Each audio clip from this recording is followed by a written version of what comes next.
میں صرف مختصر سا ایک پیغام دوں گا. شعبان کا مہینہ ہے، یہ رسول پاک صلی اللہ تعالی علیہ وسلم کا مہینہ ہے، اور رمضان کے بعد سب سے زیادہ حضور پاک صلی اللہ تعالی علیہ وسلم کو روزے کی حالت میں کسی مہینے میں دیکھا گیا تو شعبان کا مہینہ.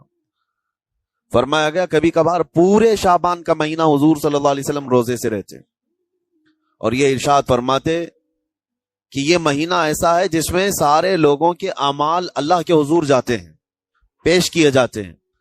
اور میرے آقا فرماتے ہیں اس حال میں میرے اعمال پیش کیے جائیں اللہ کی بارگاہ میں کہ میں روزے کے عالم میں ہوں. جب میرے اعمال پیش کیے جائیں اللہ کی بارگاہ میں تو میں روزے کی حالت میں ہوں.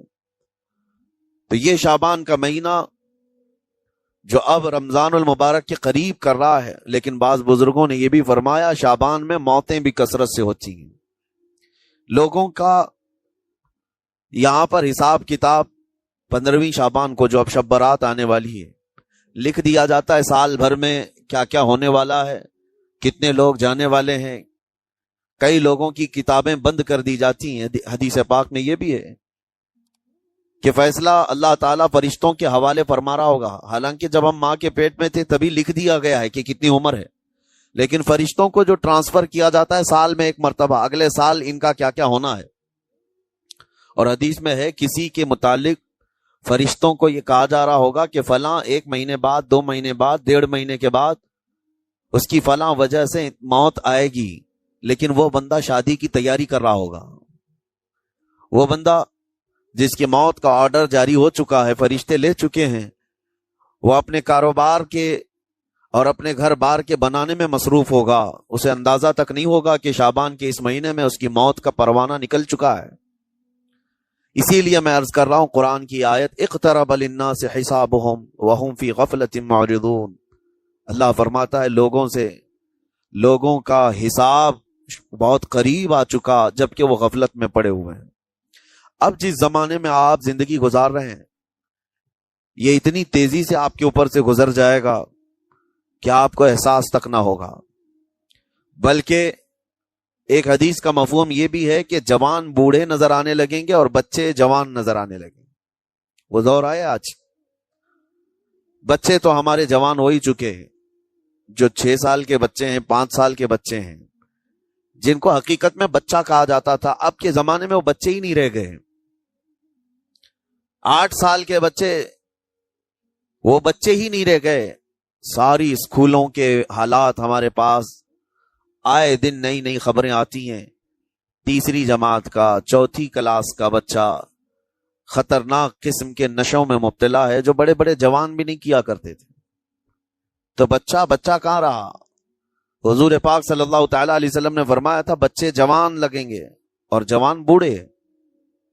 اور جوانوں کی حالت یہ ہے کہ سارے مزے اپنے بچپن میں اتنے کر لیے کہ جوانی میں طاقت ہی ختم ہو گئی. 25 سال کی عمر میں ایسے لگتے ہیں جیسے کہ بڑھاپا آ گیا، کمزوریاں آ گئیں. 30 سال پہلے کے دور میں 40 سال کو بھی جوانی کہا جاتا تھا. اب کے دور میں 40 سال تو بڑھاپا ہو گیا. 30 سال کی عمر کے بعد آج کے نوجوانوں کے جواب دینے لگ جاتے ہیں. اس کی وجہ یہ ہے کہ بچپن میں اپنے آپ کو برباد کر لیا، بچپن میں اپنے آپ کو ختم کر لیا. تو جو بچپنا تھا اس کو جوانی میں بتا دیا، اور جو جوانی ہو بڑھاپے میں. اور جو بوڑھے اصل بوڑھے ہیں جن کو 60-70 سال کی عمر ملی ہوئی ہے، یہ اللہ تعالیٰ کی طرف سے ان کے لیے نعمت ہے. باقی قیامت کے قریب جو حالات ہیں وہ اس طرح کے ہیں. اور مزید میں آپ کو یہ بھی بتا دوں کہ زمانہ ترقی کرتے کرتے تمہیں ایسا سست اور کاہل بنا دے گا کہ تم کوئی کام کے لائق بھی نہیں رہ جائیں گے. بہت ساری چیزیں ہم سے رخصت ہو رہی ہیں، ہمیں اندازہ بھی نہیں. ابھی کل ہی میں ذکر کر رہا تھا، ابھی 10 سال پہلے، 20 سال پہلے جو چیزیں ہمارے آنکھوں کے سامنے موجود تھی وہ اب غائب ہو چکی ہیں. خالی وقت اسے ملے تو نشہ بھی یاد آ جائے، خالی وقت اسے ملے تو عورتوں کی طرف میلان بھی بڑھ جاتا ہے، خالی وقت اسے ملے تو اس کو دولت لٹانے اور عیاشی کرنے کی فکر بھی سوار ہونے لگتی ہے. اپنے آپ کو کسی چیز میں مصروف کر لے. اور سب سے بہترین مصروفیت کیا ہے؟ اللہ اور اس کے رسول کا ذکر پاک. یہ سب سے بہترین مصروفیت ہے. کہ تم نے اپنے آپ کو اس میں مصروف کر رکھا تو اللہ تعالیٰ دنیا کی تمام مصروفیتوں سے تمہیں آزاد کر دے گا، برائیوں سے آزاد کر دے گا۔ قرآن میں رب تعالیٰ فرماتا ہے وَقَالُوا حَسْبُنَا اللَّهُ وَنِعْمَ الْوَكِيلُ، جنہوں نے یہ کہا ہمارا رب ہمارے لیے کافی ہے، ہمارا اللہ ہمارے لیے کافی ہے، اور کیا ہی بہترین مددگار ہے، کیا ہی بہترین وکیل ہے جس نے یہ کہا۔ اللہ فرماتا ہے اس کے فوراً بعد آیت آئی ہے فَانْقَلَبُوا بِنِعْمَةٍ مِّنَ اللَّهِ وَفَضْلٍ لَمْ يَمْسَسْهُمْ سُوءٌ، اللہ ان لوگوں کو اپنی خاص نعمتوں میں لے جائے گا، ایسی جگہ جہاں کوئی برائی انہیں چھو بھی نہ سکے گی۔ جنہوں نے اللہ کی بارگاہ میں یہ کہا حسبنا اللہ ونعم الوکیل، آگے بھی ہے دوسری آیت ہے نعم المولا ونعم النصیر، جس نے یہ کہا اللہ فرماتا ہے ان بندوں کو اللہ اپنی خاص نعمتوں میں لے جائے گا اور فضل میں لے جائے گا، ایسی جگہ لم یمسسہم سوء، جہاں انہیں کوئی برائی چھو بھی نہ سکے گی، کوئی برائی نہ آ سکے گی۔ اسی لیے کثرت سے اپنے آپ کو مصروف رکھو۔ یہ جو محافل ہماری ہو رہی ہیں اللہ کرے کہ ہمیشہ قائم رہے۔ ہم ہفتے میں ایک مرتبہ ذکر کی مجلس میں آتے ہیں اپنے دل کو اللہ تعالیٰ کی یاد سے معمور کرنے کے لیے، ویسے کھانا تو دن میں 3 مرتبہ اور کوئی تو 5 مرتبہ کھاتے ہیں۔ اپنے جسم کا بھرپور خیال رکھا جاتا ہے، ہماری روح کے خیال کے لیے مجلسوں میں آنا ضروری ہے، یہ مجلسوں کی پابندیاں۔ اور اگر آپ اس کو ہی یہ سمجھ کر نہ چلیں کہ ہم نے ایک بار ہفتے میں ذکر کر لیا تو اب کافی ہے، ہماری گاڑی بھی جو ہے پیٹرول بار بار مانگتی ہے، اس کو جس طرح سے چلاتے ہیں اس طرح سے اس کی خواہش بھی ہے۔ روزانہ گاڑی کو اگر کہیں کھڑی کر رکھیں تو زیادہ پیٹرول نہیں لگے گا، لیکن چلتی رہے تو بار بار پیٹرول کی ضرورت ہے۔ ہم میں سے ابھی کوئی ایسا نہیں ہے جو بستر پر پڑا ہوا ہے، ہر کوئی چل رہا ہے، پھر رہا ہے، دنیا میں مصروف ہے۔ تم اپنے کھانے پانے بھی کر رہے ہو، لوگوں سے ملاقات بھی کر رہے ہو، اس کا مطلب ہے تمہاری گاڑی چل رہی ہے اور اس کو پیٹرول بار بار چاہیے۔ اور یہی جو ایندھن ہے، یہ پیٹرول ہے، اس کا کام یہ اللہ تعالیٰ کا ذکر کرتا ہے، تمہارے جسم کو بیلنس رکھنے کے لیے، تمہاری فکروں کو بیلنس رکھنے کے لیے، تمہارے دماغ کو صحیح سلامت ایک نہج پر رکھنے کے لیے یہ ذکر کی محافل قوت دیتی ہیں۔ اگر اس ہفتے میں آپ نے ذکر کیا نہیں ہوا تو آپ اپنے ہی گھر پر سونے سے قبل بستر پر بیٹھ کر کیوں اللہ کا ذکر نہیں کر لیتے؟ 5 منٹ 10 منٹ اس مولا کو پکار کر کے سونے میں کیا حرج ہے؟ لوگ موبائل دیکھتے، گانے سنتے، فلمیں دیکھتے ہوئے سو جاتے ہیں، لیکن اللہ رب العزت کو یاد کر کے سونے والا، میرے عزیز و قرآن میں مولا فرماتا ہے فَاذْكُرُونِي أَذْكُرْكُمْ، اس کا وعدہ ہے تم مجھے یاد کرو میں تمہیں یاد کروں گا۔ اور اس کی تفسیر میں اللہ تعالیٰ کے اس قول میں، اس فرمان کی تفسیر میں بزرگوں نے فرمایا اللہ کیسے یاد کرتا ہے بندے کو؟ اللہ بندے کو کیسے یاد کرتا ہے؟ جب تم اس کی یاد میں مصروف رہے، اپنے آپ کو بزی کر رکھا، اللہ تمہیں کیسی جگہ یاد کرتا ہے؟ فرماتے ہیں مفسرین کہ بندہ تو لوگوں میں اللہ کو یاد کیا اور اللہ بندے کو فرشتوں میں یاد کرتا ہے۔ فرشتوں کے درمیان تمہارا ذکر ہونے لگتا ہے کہ فلاں کا بیٹا فلاں آج میرا ذکر کر رہا تھا۔ آج محفل ذکر سے جتنے نکلیں گے اللہ کریم ہمارا ذکر فرشتوں میں ضرور فرمائے گا، فرشتوں میں ضرور ذکر ہوگا کہ فلاں بندہ آج ذکر میں مشغول تھا۔ اور پھر یہ بھی فرمایا بزرگوں نے، مفسرین نے، کہ اللہ تعالیٰ وہاں یاد کرتا ہے جہاں فرشتے ہوں، فرشتوں کی محفل میں تمہارا ذکر۔ اور اس کے علاوہ یہ بھی فرمایا گیا کہ تم دنیا میں زندگی میں اسے یاد کرتے تھے اور وہ تمہیں مرنے کے بعد قبر میں یاد کرے گا۔ جب دنیا تمہیں چھوڑ دیتی ہے تب اللہ تعالیٰ تمہیں یاد فرماتا ہے۔ فَاذْكُرُونِي أَذْكُرْكُمْ کا مطلب یہ ہے وہ تمہیں یاد فرمائے گا، لیکن اس کے لیے کثرت سے تم اللہ کو یاد کرو، اللہ کو یاد کرو۔ تو بہرحال میرے عزیزو، قیامت کی نشانیاں جو ہم نے آج مختصر آپ کے سامنے رکھی وہ بہت تیزی سے تمہارے سروں پر آ رہی ہیں اور تمہارے ہاتھوں سے بہت سارے کام اب چھن جائیں گے۔ ابھی آپ ترقیات میں خوشی سے بات کرتے ہوئے بیٹھتے ہیں نا، ڈسکس کرتے رہتے ہیں کہ سنا ہے ایسی کار آ رہی ہے کہ وہ اب بغیر ڈرائیور کے چلے گی، روبوٹ سے چلے گی۔ اس کو تو ہم خوشیوں میں ڈسکس کرتے ہیں کہ اچھا ایسا ہونے والا ہے۔ پہلے ایسا تھا کہ موبائل آپ بٹن کے دباتے تھے، کسی نے اگر خبر کر دیا کہ نہیں بعد میں صرف ٹچ کرنے سے آتا ہے تو آپ کہتے اچھا ایسا بھی آنے والا ہے۔ لیکن آپ کوئی کہے تو آپ کو کوئی تعجب نہیں، ٹچ اسکرین، کوئی تعجب کی بات نہیں، بنا ڈرائیور کے گاڑیاں آ جائیں گی۔ اس طرح ہوتے ہوتے نظام زندگی اس قدر بدل جائے گا، اس قدر بدل جائے گا۔ آج میری یہ بات نوٹ کر کے رکھ لیں، زندگی باقی رہی تو 10 سال بعد انشاءاللہ ہم ملاقات کریں گے، اگر اللہ نے زندگی باقی رکھی، اور اس کے بعد پھر ہماری یہ باتیں میچ کر کے دیکھیں کہ کیا کیا ہوا ہے اور کیا کیا دنیا بدل چکی ہے۔ اسی لیے میں کوئی بھوشمانی نہیں کر رہا ہوں، اور نہ ہی کوئی جوتش بابا ہوں طوطا لے کر جو بیٹھتا ہے، یا تمہارے ہاتھوں کی لکیریں دیکھ کر کے کوئی فیوچر بولنے والا نہیں۔ مصطفیٰ کریم صلی اللہ تعالی علیہ وسلم کی احادیث سے جو قیامت کے قریب ہونے والے، رونما ہونے والے واقعات ہیں، میں ترجمانی کر رہا ہوں حضور کی حدیثوں کی، اس لیے کہ ہمیں پتا ہے دنیا کے سارے سائنسدان جھوٹ بول سکتے ہیں، مدینے والے کی بات جھوٹ نہیں۔ میرے آقا صلی اللہ تعالی علیہ وسلم کا فرمان جھوٹا نہیں ہو سکتا۔ اس لیے اگلا دور جو آ رہا ہے وہ بڑا سخت ترین ہے۔ اب آپ دیکھیں، محنت سے عاجز، ہر چیز سے محنت سے تمہیں نکال لینا ہے۔ میں نے تو لکھنے پڑھنے کی ایک مثال دی کہ تمہارے ہاتھوں سے قلم چلا جائے گا، تمہارے پاس سے کتابیں جو پرنٹ ہوتی تھی یہ بھی چلی جائیں گی، بس تم موبائل میں آڈیو کتابیں سنتے رہو۔ اور دور تو ایسا ہوگا کہ کچھ لکھنا بھی ہے، وہ بھی ابھی آ ہی چکا ہے، وائس کمانڈ جو ہوتا ہے اس کو بولو، وہ لکھ کر کے دے دے گا۔ تم اس میں موبائل میں جو بولو گے وہ ٹائپ بھی ہو جائے گا۔ تو جب آپ کے بولنے سے سب لکھ بھی جاتا ہے تو قلم اٹھانے کی ضرورت کیا ہے؟ قلم چھوٹ گیا تمہارے ہاتھ سے، یہ سب چیزیں چھوٹ جائیں گی آگے۔ اب دور کے متعلق پیشین گوئیاں بعض سائنسدانوں نے یہ بھی کی ہیں کہ بچے پیدا کرنے کے لیے شادی ہونا بھی ضروری نہیں۔ یہ دنیا کا پلان ہے، یہ میں فطرت خداوندی کو نہیں بتا رہا، اللہ کے قانون کے خلاف ہے، لیکن دنیا یہ بھی چاہتی ہے کہ شادی کی بھی ضرورت نہیں، بچے ہم لیب میں پیدا کریں گے۔ لیبارٹری کے اندر ماں کی جیسے رحم دانی ہوتی ہے، بچہ دانی، آرٹیفیشل اس کو تیار کر کے اس کے اندر کسی مرد کے نطفے کو رکھ کر اس کو وہیں پروان دیا جائے گا۔ نہ کسی یہ شادی کی ضرورت ہے، نہ کوئی عقد، نہ کوئی ایگریمنٹ، کچھ نہیں۔ جس کو بچہ چاہیے وہ لیب سے خرید لے، ہر طرح کی چیزوں سے تمہیں آری کر دیا جائے۔ ابھی تو بہت سارے لوگ سوال بھی کرتے ہیں ہم سے ٹیسٹ ٹیوب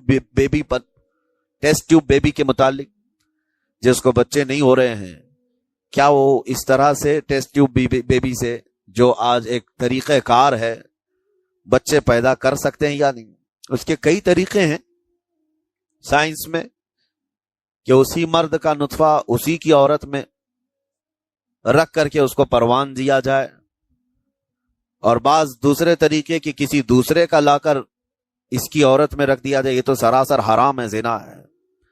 لیکن ائمہ اکرام، فقہاء اکرام نے حلال رشتے کے اندر ہی مرد اور عورت جو شادی شدہ ہیں ان کو بھی اس طریقے سے بچہ حاصل کرنے کی اجازت نہیں تھی، وہ ناجائز ہے، ناجائز ہے۔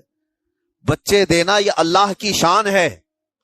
حضرت ابو ہریرہ رضی اللہ تعالیٰ عنہ حضور صلی اللہ علیہ وسلم کی بارگاہ میں حاضر ہوئے، عرض کرتے ہیں عرب والے لوگ عزل کرتے ہیں یا رسول اللہ، یعنی بچے نہ ہونا نہیں چاہیے کسی کو، تو پریکاشن لیتے تھے وہ لوگ، اس کا طریقہ کار ان کا الگ تھا عربوں کا، وہ انزال نہیں کرتے، اس سے پہلے جدا ہوتے۔ حضرت ابو ہریرہ رضی اللہ تعالیٰ عنہ نے حضور کی بارگاہ میں پوچھا کہ ایسا کیا کرنا کیسا ہے؟ نبی پاک صلی اللہ تعالیٰ علیہ وسلم نے ارشاد فرمایا اگر رب تبارک و تعالیٰ چاہے تو بھی بچے عطا کرے گا، کوئی عزل کر لے الگ ہو جائے، اگر مولا کو دینا ہو تو اس حال میں بھی اللہ تعالیٰ بچے عطا کرے گا، جو مولا بغیر باپ کے عیسیٰ پیدا فرماتا ہو۔ تو بہرحال میں بات الگ نہ چلی جائے، اس لیے عرض کر رہا ہوں کہ اگلے دور میں سارے کام کاج تمہارے ہاتھوں سے نکل جائیں گے، آری کر دیا جائے گا اور تمہیں سست اور کاہل بنا دیا جائے گا، اور جب بندے کے پاس کوئی کام ہی باقی نہ رہے تو اس کا دماغ شیطانی بن جائے گا، اور شیطان اس کو ہانکتا رہے گا صبح سے شام تک، شام سے صبح تک۔ اور میں آپ کو بتا دوں، دنیا یہ چاہتی ہے کہ رات کو دن بنا دے، یعنی کوئی رات کا تصور ہی نہ رہے، نہ اندھیرا ہے نہ ہی کوئی اس طرح کی تاریکی، بلکہ پورا ٹوٹل 24 آورز ایسا ہی اجالا دکھنا چاہیے. تمہاری نیندیں ختم ہو، کسی کے لیے بھی اندھیرا ہو گیا چلو سوئیں. یہ اللہ کے جتنے نظام ہیں اس سے یہ دنیا چھیڑ چھاڑ کرنے کی کوشش کر رہی ہے. یہ جو خفیہ طاقتیں ہیں دنیا کو جو چلا رہی ہیں، وہ فری میسن ہوں اور سیکریٹ تنظیمیں جو آج دنیا میں کام کر رہی ہیں، وہ قانون خداوندی سے چھیڑ چھاڑ کرنا ان کی فطرت عادت ہے. ہر چیز جو اللہ تعالیٰ کی بنائی ہوئی، پہاڑوں کو اپنی جگہ سے ہٹا دینا. عرب میں آج پتا ہے آپ کو، سعودی میں سب سے زیادہ پہاڑ کاٹے جا رہے ہیں. پہاڑ اتنے کاٹتے ہیں، پورے کے پورے پہاڑوں کو انہوں نے زمین سے الگ کر دیا اور وہاں پہاڑ کا وجود ہی نہیں. مکہ میں جا کر آپ دیکھ لیں، مدینے میں جا کر دیکھ لیں، 4 سال 5 سال کنٹینیو کئی مشینیں لگا کر کے پورے پہاڑ کو صاف کر دیا. پتھر کے پہاڑ. اصل میں یہ نظام قدرت ہے. پہاڑ یوں ہی نہیں بنائے اللہ نے زمین پر. والجبال اوتادا، یہ میخ بنا کر کے اس میں گاڑ دیے گئے تاکہ زمین ہلنے نہ پائے. زمین پانی پر ہے، اور جب پہاڑوں سے چھیڑ چھاڑ کیا جائے گا زمینوں میں زلزلے آئیں گے، ادھر سے ادھر زمین ہل جائے گی. اور تو اور انہوں نے اپنی ٹیکنالوجی کو بڑھاتے بڑھاتے قانون خداوندی میں چھیڑ چھاڑ کے لیے کیا نہیں کیا. انہوں نے جعلی اور آرٹیفیشل ارتھ کویک لانے کی کوششیں کی. مصنوعی زلزلے، مصنوعی بارش ہوتی نہیں، لیکن پورے کلاؤڈ کو جمع کر کے، بادلوں کو جمع کر کے ایک جگہ، اور پھر اس کو کیمیکل کے ذریعے سے پانی برسا دیا جائے. لوگوں کو لگتا ہے کہ ابر چھا گیا اور پانی آنے لگ گیا. یعنی بارش بھی مصنوعی برسائی جائے، ہوائیں بھی مصنوعی چلائی جائیں، پہاڑ بھی کاٹ دیے جائیں، جعلی زلزلے لائے جائیں. سونامی کو بھی لانے کی ترکیبیں ان لوگوں نے سوچی کہ زیر زمین جو لاوا ہوتا ہے اس کے اندر دھماکہ کر دیا جائے تاکہ پانی کی موجیں بے قابو ہو کر بہت زیادہ لہریں اٹھ جائیں اور دنیا میں تباہی مچائیں. بیماریاں اللہ کی طرف سے آتی ہیں، لیکن بیماریاں یہ لیب میں بنانے کی کوشش کرتے ہیں کہ وائرس بنائے جائے اور لوگوں کے درمیان چھوڑ دیے جائے، جس کو آج دنیا کی بڑی طاقتیں بایو ویپن کا کہتی ہیں. یعنی ہتھیار صرف گولہ بارود بندوق اور میزائل ہی نہیں ہے. ہتھیار یہ وائرس بھی ہے، کیمیکل بھی ہے، دوائیوں کی شکل میں. یہ برسوں سے یہ تنظیمیں اس بات پر کام کر رہی ہیں، حتیٰ کہ یہ نظام قدرت کو، نظام خداوندی کو پورے اکثر بدلنے کے لیے انہوں نے مردوں کو عورت بنانا، عورتوں کو مرد بنانے کی بھی مہم چھیڑ رکھی ہے. ٹرانسجینڈر، ان سب کو خاص قانونی حق دیا جائے گا، اور مرضی سے آدمی اپنے جینڈر کو، اپنی جنس کو چینج کروا لے. یہ قانون خداوندی میں چھیڑ چھاڑ ہے نہیں. اور انسان کو جس کام کے لیے پیدا کیا گیا تھا اس کام سے اس کو عاری کر دیا جائے، کاہل بنا دیا جائے. اسی لیے دیکھیں، وہ رحمان مولا چاہے تو تمہیں گھر میں بٹھا کر خوب رزق دے. وہ غفار ہے جو چونٹیوں کو اپنے سوراخ میں رزق دیتا ہے، مچھلیوں کو پانی کے اندر رزق دیتا ہے. وہ اشرف المخلوقات کو کیوں نہیں کھلائے گا؟ لیکن اس کا حکم یہ ہے، اذا قضیت الصلاۃ فانتشروا فی الارض، جب نماز پڑھ لو تو زمین میں پھیل جاؤ اور اللہ کا رزق ڈھونڈو. یہ نہیں کہ گھر میں بیٹھ کر کے تم پکارتے رہو رزق آ جا، رزق آ جا، رزق آ جا. یہ نہیں ہے. تمہیں کیوں؟ تم کاہل اور سست نہ بنو. تمہیں فرمایا گا ہاتھ پیر چلاؤ. نبی پاک صلی اللہ تعالی علیہ وسلم نے ارشاد فرمایا، دنیا کا سب سے بہترین رزق وہ ہے جو اپنے ہاتھوں کی کمائی، محنت سے. اور حضور فرماتے ہیں اللہ کے نبی داؤد علیہ السلام لوہے کا کام کرتے اور خود اپنے ہاتھوں سے لوہے کو تپا کر کے نقش بناتے، اور لوہے کی زرہ جو جنگوں میں پہنی جاتی یہ بنا کر کے بیچتے تھے، اور اس کی آمدنی سے حضرت داؤد علیہ السلام اپنا گھر چلاتے تھے. حضرت ادریس علیہ السلام کپڑے سلتے تھے، درزی کا کام کرتے اور اپنا گھر چلاتے. حضرت ابراہیم علیہ السلام گھر بنانے کا کام کرتے رہے. اسی لیے نبی پاک صلی اللہ تعالی علیہ وسلم نے فرمایا اللہ کے سارے نبی اپنے ہاتھوں کی کمائی کھایا کرتے تھے، کوئی گھر بیٹھ کر کے نہیں. جو لوگوں کو آج یہ شوق ہے کہ بس کسی کو جائیداد میں کچھ پراپرٹی ملی تو کرائے پر چڑھا دو اور کرایہ کھاتے رہو. کیوں محنت کرنا ہے؟ کوئی کام کیوں کرنا ہے؟ میں یہ نہیں کہتا کہ کرایہ مت کھاؤ، کھاؤ کرایہ، لیکن اپنے جسم کو ایسا کاہل اور سست بناؤ گے تو یہ شیطان کی آماجگاہ بن جائے گا دماغ، اور اتنے گناہ ہو کرنے لگ جاؤ گے کہ تمہارے کنٹرول میں نہیں رہے گا. تم اس کو جتنا خالی اور سست چھوڑو گے. یہ آلریڈی جو سائنسدانوں نے چوہوں پر ایکسپیریمنٹ کر کے جو دیکھا، اکثر ایسا ہوتا ہے کہ چوہوں پر جو تجربہ کیا جاتا ہے انسان کے فطرت سے بہت زیادہ میل کھاتا ہے چوہوں کی طبیعت. اسی لیے آپریشن تھیٹر میں بھی سکھانے کے لیے چوہے اور مینڈک کا استعمال ہوتا ہے. دوائیاں بھی جو سب سے پہلے بنتی ہیں وہ چوہوں کو کھلا کر دیکھی جاتی ہیں. انسان کی طبیعت زیادہ اس سے میل کھاتی ہے. تو جو چوہوں کو ساری سہولیات دے دی گئی تھی تو وہ آپس میں شہوت میں مبتلا ہو گئے اور ایک دوسرے کا قتل کرنے لگے. یہی حال انسانوں کا بھی ہوگا. جب ان کو ساری سہولیات ایک جگہ مل جائیں گی تو یہ ایک دوسرے کا قتل شروع کر دیں گے. یہ کثرت سے گناہ کرنے لگیں گے اور ایک دوسرے کا قتل کریں گے. اسی لیے آپ کو میں جو بات کہہ رہا تھا وہ ادھوری رہ گئی. وہ رب تبارک و تعالی چاہے تو گھر بیٹھا کر تمہیں کھلائے، لیکن آپ مجھے یہ بتاؤ، یہ جو مسجد میں بلاتا ہے تمہیں رب تعالی 5 وقت، فجر میں، ظہر میں، عصر میں، مغرب میں، عشاء میں، اور ہر ایک میں تمہیں اپنی پیشانی زمین پر رکھنی ہے. ہاں، ایک مخصوص طریقہ ہے. کیوں؟ اللہ کریم کیا تمہارے ان اعمال کا محتاج ہے؟ محتاج ہے رب تعالی کہ تم جتنے سجدے کرو گے اس کا پاور بڑھے گا، اس کی طاقت بڑھے گی، تمہاری عبادتوں سے اس کے خزانے بڑھیں گے. کچھ نہیں ہونا ہے. وہ بے نیاز ہے، اللہ الصمد، وہ بے نیاز ہے. لیکن تمہیں یہ جو پریکٹس کرائی جاتی ہے وہ اسی لیے کہ تم سست اور کاہل نہ بنو. کسی گاڑی کو زیادہ دن گیریج میں رکھ دیا جائے، چاہے وہ نئی کیوں نہ ہو، زنگ لگ جاتا ہے اور اس کے بعد پھر اس کے اندر خرابیاں شروع ہو جاتی ہیں. انسان اپنے آپ کو اسی طرح کاہل رکھ دے، سست رکھ دے، تو پھر اس کے اندر بھی عجب عجب قسم کی بیماریاں، وہ گناہوں کی بیماریاں بھی شروع ہوتی ہیں اور جسمانی بیماریاں بھی شروع ہوتی ہیں. اسی لیے تمہیں 5 وقت یہ پریکٹس بھی کرائی جاتی ہے کہ نمازیں پڑھتے رہو، اپنے آپ کو بزی رکھو. تم بار بار پیشانی زمین پر جھکاؤ اور اٹھاؤ، جھکاؤ اٹھاؤ. یہ پریکٹس اسی لیے کرائی جاتی ہے کہ تمہارا جسم سست اور کاہل نہ رہے. اللہ کریم بندوں کی تمام مصالح اور ان تمام حاجتوں کو بہتر جانتا ہے کہ بندہ کس میں بہتر ترقی کر سکتا ہے. اسی لیے میرے عزیزو، اپنے آپ کو خالی مت چھوڑو، اپنے آپ کو خالی مت چھوڑو. اور وقت ہمارے پاس اتنا کم ہے کہ حساب دینے کے وقت ہمیں سب کو پتا چل جائے گا. قیامت کے دن یہ بھی روایت میں ملتا ہے کہ بندہ یہ یاد کرے گا کہ میرے پاس اتنا وقت تھا، کاش میں کچھ نہ کرتا تسبیح لے کر بیٹھا ہوتا، کاش میں کچھ نہ کرتا دعائیں ہی کر رہا ہوتا، تو اللہ تبارک و تعالیٰ اس کا بدلہ مجھے قیامت میں عطا کرتا.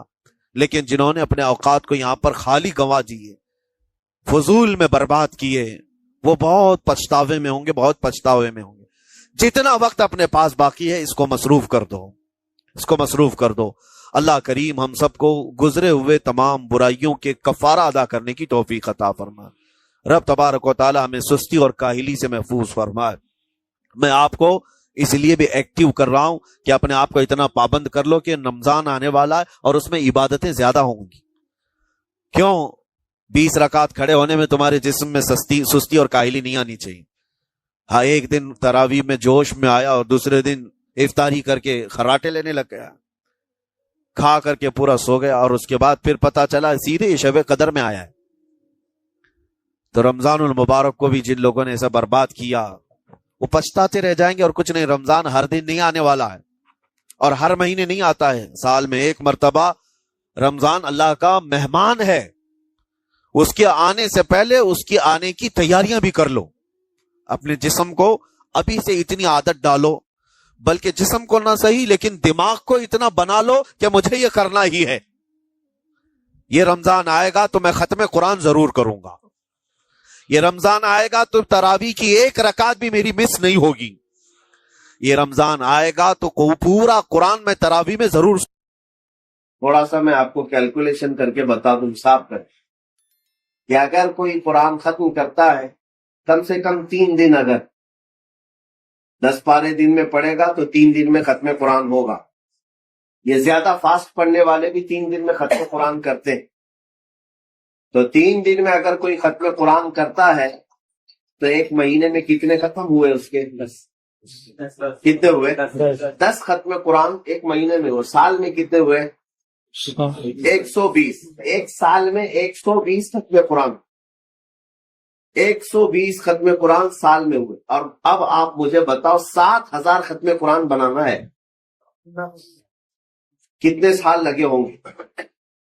کیلکولیٹ کر کے بعد آپ کو بعد میں اندازہ ہوگا.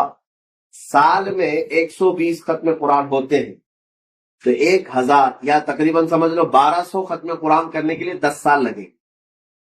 ٹھیک ہے, 1200 ختم قرآن کرنے کے لیے 10 سال لگیں گے. اب 1200 کو اگر میں 6,000 تک کرتا ہوں 12, تب تقریباً کتنے ہو جاتے ہیں؟ 50 سال. 50 سال. یعنی 6,000 ختم قرآن کے لیے 50 سال چاہیے. اور وہ بھی کب؟ جب 3 دن میں ایک ختم قرآن کرتا, بلا ناغہ کرتا. 1 دن بھی اگر مس ہوا تو حساب چپ جائے گا. 6,000 ختم قرآن کے لیے 50 سال لگ گئے. اور 10 سال بڑھا لیں تاکہ 7,000 ہو جائے. یعنی کتنے سال ہوئے؟ 60 سال. عمر آپ کی 70 سال. عمر آپ کی 70 سال کی, اور 60 سال لگیں گے اگر کسی کو 7,000 ختم قرآن کرنا ہو, وہ بھی 3 دن میں ایک ختم قرآن کرے گا. تب میں سوچ کر کے حیرت میں رہ گیا کہ آخر یہ رات بھر عبادت کرتے تھے, دن میں طلبا کو پڑھاتے بھی تھے, تجارت بھی کرتے تھے, اور ختم قرآن بھی ہوتا تھا. اللہ نے کمال کی برکت ان کی زندگیوں میں عطا کی. یہ سب اپنے بس کا کام نہیں ہے میرے عزیزو. اللہ جسے عطا کرے اس کے لیے 1 دن بھی 1 صدی کے برابر بناتا ہے. برکت ان کی زندگیوں میں ہوتی ہے. لیکن اتنا سب ہونے کے باوجود اس امام اعظم ابو حنیفہ کا تقویٰ تو دیکھیں. اللہ اکبر.